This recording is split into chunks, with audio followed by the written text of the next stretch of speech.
She's a wife, a mom, a doctor, a business owner, and mentor. And it all falls in her day on the job.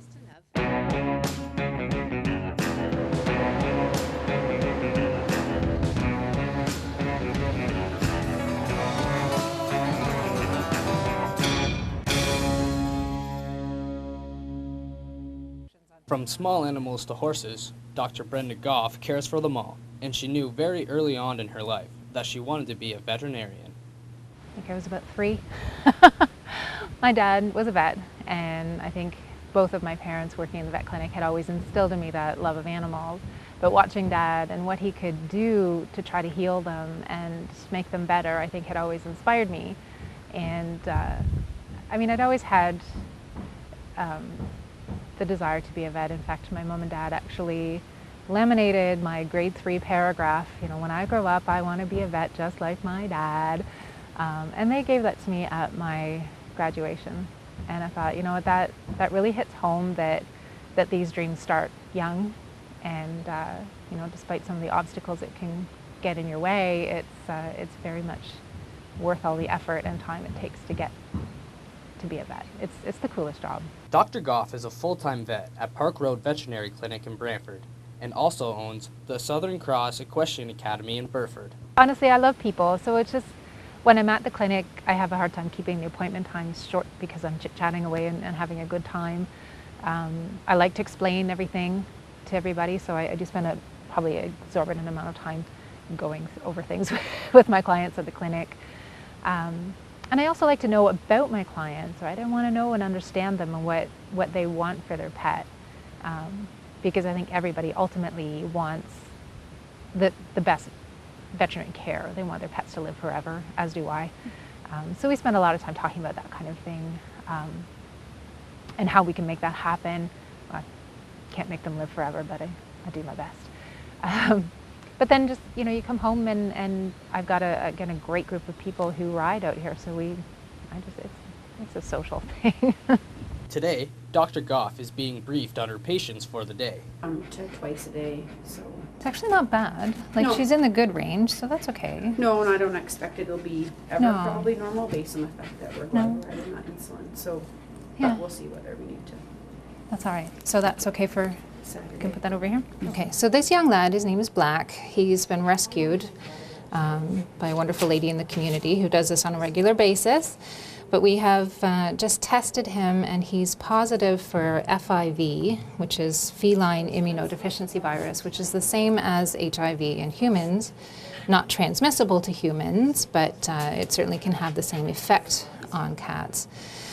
Now, he was here to be neutered, so after I check him over, I have to go talk to the owner and see if she wants to proceed, knowing that he is positive for FIV, and that certainly has implications for the rest of her cats at home. So we'll just check them all over here. We do a full physical exam on every animal that comes through the door. How about we show them your handsome side? Here. Hi, cutie. So Black here, you can see, has injuries on his ear. They're old and healed. He's got some fur missing back here. He's got some fur missing on his toes. So he's been fighting, which is how he got the virus in the first place. Lots of FIV positive cats can live a full life and never have any problems.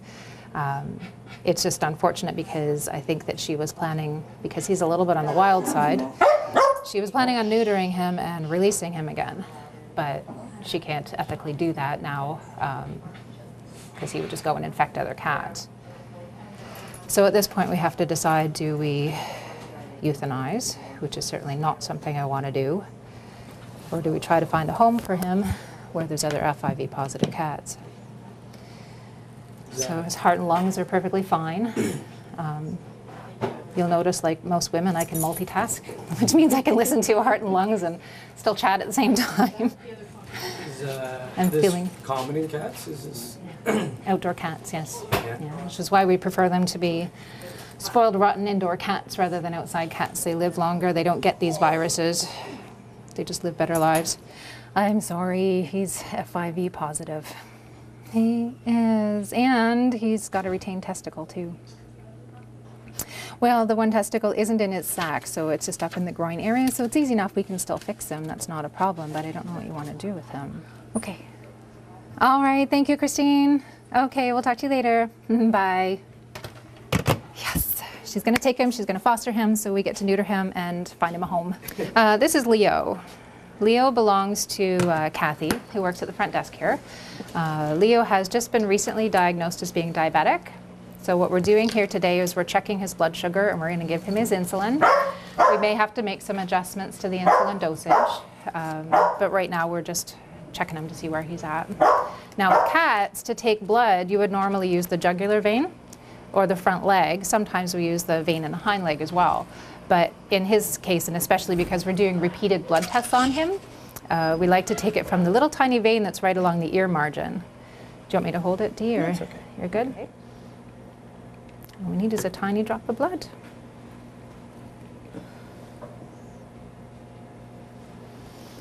Good boy.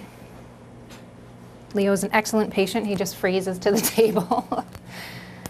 He likes to pretend he's a pancake. So he's at 26.2. Normal blood sugar in a cat is between 4 and 8, just like it is in a person. So we need to give him his insulin and try to get those levels down throughout the day. Now normally we will do a blood glucose curve, which means we check his level every couple of hours. I don't think he's in need of that for today, but we will be checking his blood sugar later on as well. Deanna, can you just check with Kathy, is it 2 units that he's on? Usually start them at a fairly low dosage. Blood tests are awesome and very, very helpful, but unfortunately you always have to look at, well, not unfortunately, you always have to look at the cat as well. So even though they sometimes don't respond to the medication, we have to look at clinically how is the cat doing. So in one case that I've just had recently, the cat is just on an astronomical amount of insulin every day. The blood sugar levels are still 26 to 30. We've done every test in the book, nothing works. But the cat feels fine. So as long as she's feeling fine, we keep going. You know, the cat is happy, healthy, obviously drinking a lot, peeing a lot, but you know, as long as she's comfortable and she's not in any distress, then we'll carry on, even though the treatment isn't ideal.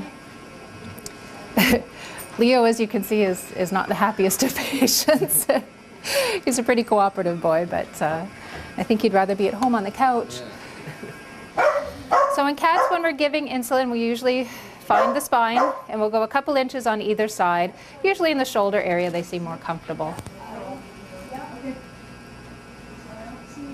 There you go, a little bum scratch while you're getting your needles. Good job, buddy. There you go. So his mom will check his blood sugar levels later on today and see how he's responding to that needle. Isn't he a good boy? Yeah, you want to get home on your couch, don't you, sir?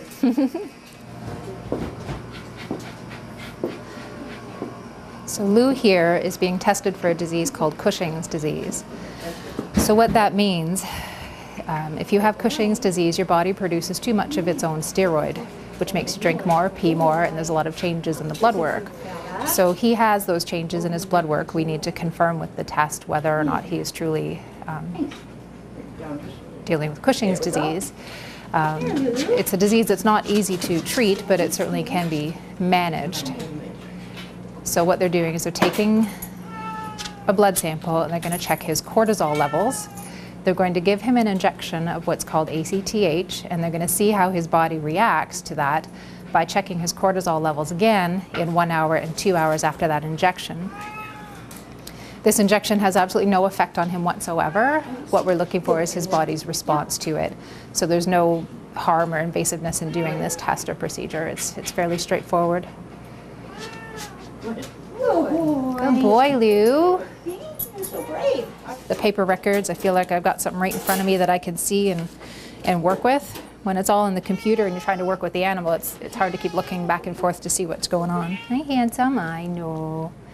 What's going on? You didn't get your breakfast, did ya? So we're checking his eyes, we're checking his ears like we do with every routine physical exam. We're going to have a look at his teeth, even though we know they need a good cleaning. You'll get a closer look at those when he's asleep. You can see there's a fair amount of tartar, plaque, infection. May or may not have to do any extractions on him. We're not sure yet. This handsome boy's going to have some better breath by the time we're done. So how much did he weigh? So what we're doing here is giving him what's called a pre-medication. And what that does is it makes them a little bit sleepy. It also preloads them with pain medication, so if there is any pain or discomfort with the procedure, it actually decreases the amount of pain they're going to feel because we've given it to them before the procedure as opposed to after. So he's 19 pounds, 8 kilograms, so he's going to get about 0.8 mils of this. Hang on, buddy. Pardon me. 1 second.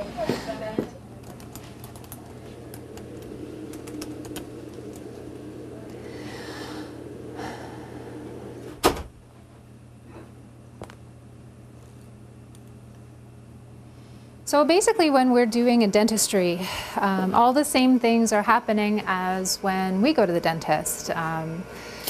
Now, when it comes to administering anesthetic and monitoring anesthetic and so on, like most vet clinics, our technicians do that. They are highly trained people and very, very capable at doing all of this.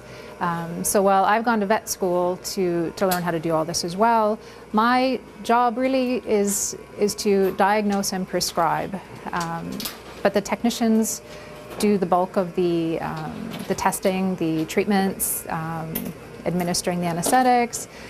They're also trained to do dentistry. So they've taken extra courses in addition to what they've taken through school. We just want to make sure that everything's okay. So if there is a problem coming up, we can react to it as opposed to waiting until they're having cardiac arrest and then it's too late to do anything. So as we see their blood pressure dropping, if that's happening, we can make adjustments. If we see that their blood pressure has gone up, then they might be experiencing some pain, so we can make sure that we can address that right away. As a veterinarian, it's never easy to say goodbye to an animal. Well, the ultimate challenge is when you have to say goodbye. I've been practicing since 1995. It's a lot of the clients that I started with at Park Road. Unfortunately, the patients have come and gone, and we're on pet number 2, which is fantastic, but you get awfully attached after 12 to 20 years of dealing with a particular pet.